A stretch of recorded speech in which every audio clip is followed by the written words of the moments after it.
मुली सक्षम झाल्या तरच राष्ट्र सक्षम होते, खरगे साहेब. पोलीस उपनिरीक्षक मोहोळ. नागनाथ विद्यालय येथे निर्भया पथकाच्या वतीने मुलींमध्ये जनजागृती मोहीम आयोजित करण्यात आली होती. यावेळी बोलताना खरगे साहेब म्हणाले की मुली आता सक्षम झाल्या पाहिजेत.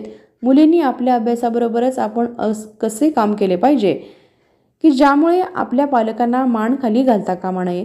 जर आपण आपल्या दृष्टिकोनातून समाजाकडे पाहत असाल तर समाज चांगल्या प्रवृत्तीच्या पाठीमागे निश्चितपणे उभा राहतो आणि मुलींना प्रगतीही साधता येते. आपण जर निर्भीडपणे कुठलीही गोष्ट केली तर त्यामध्ये यश मिळतेच. एखादा विद्यार्थी आपल्याला त्रास देत असेल तर प्रथमतः आपण आपल्या शाळेतील शिक्षकांना सांगितले पाहिजे. त्याचबरोबर पालकांच्याही कानावर घातले पाहिजे. आपण त्या गोष्टीकडे कानाडोळा केला तर त्याचे वाईट परिणाम आपल्याला भोगावे लागतात. त्यामुळे अशा या टवाळ विद्यार्थ्यांचे फावते.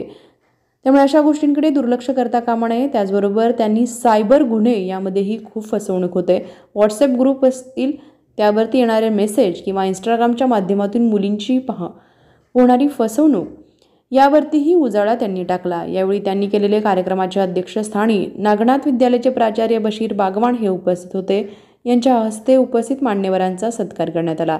या कार्यक्रमाच्या प्रसंगी प्रशालेचे उपप्राचार्य प्रकाश शिंदे, तालुका क्रीडा समन्वयक संभाजी चव्हाण, हेड कॉन्स्टेबल जाधव साहेब, जमादार साहेब, शेख मॅडम, यावेळी गरड मॅडम, काटकर मॅडम, घोंगडे मॅडम, पाटील मॅडम याही उपस्थित होत्या.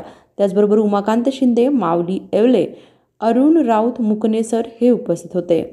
कार्यक्रमाचे सूत्रसंचालन माळी सर यांनी केले तर आभार कोकरे सर यांनी मानले.